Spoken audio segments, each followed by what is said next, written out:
2, 3, go! Welcome! Magandang araw po sa inyong lahat. Welcome po sa Wala-Wala Lang Video Vlog. Dito po tayo sa Remulla Drive. Yung daan po yan ay Kapipisa Road. Meron po tayong pupuntahan. So galing po tayo ng Tansa. Yung andito po, papunta Montrese yan. Dito, papuntang Naik. So tara, samahin niyo ako sa aking pupuntahan. Yan, dito po ang daan, papuntang Tres Cruces Dam.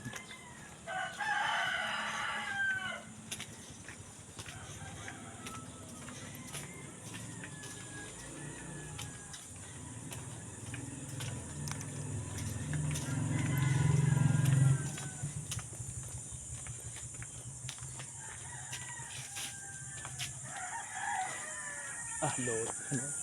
Tag-araw, no? Kaya mababa yung tubig.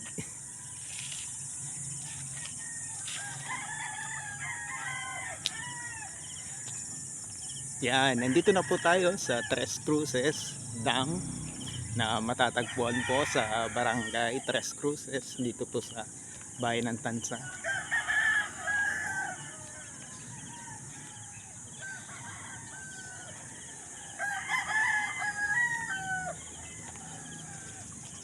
So tag-init, so mababaw yung tubig.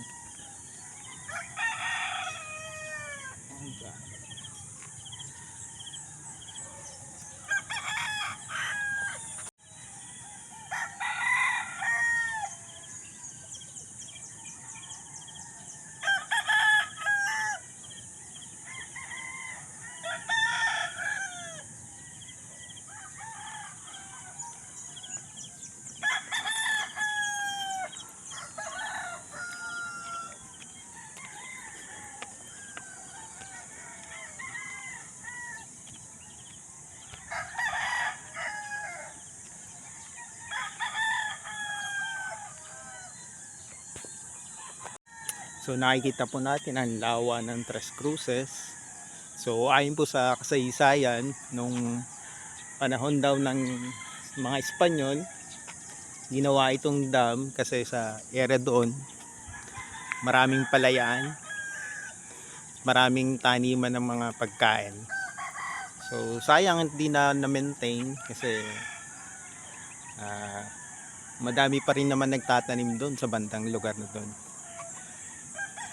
Sana nakikita nyo, may namamangka. Although madilim pa kasi anong oras na ba? So 5:35 pa lang. Pasikat pa lang yung araw. So may namamangka po doon sa banda road. Sabi nila marami pa rin daw isda dyan.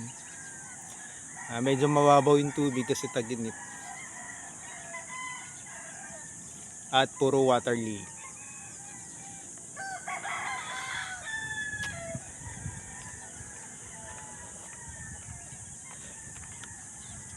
Yan, no? Tres Cruces River Irrigation System.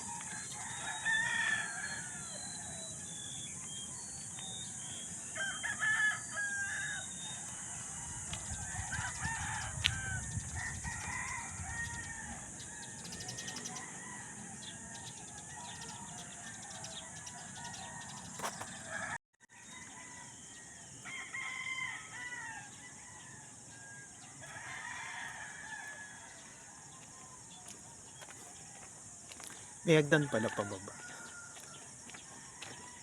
So buti na lang bumaba yung aso. Nakita natin may hagdan pa. May tanim sila, oh. Tanim sila na ano, talong saka alugbati.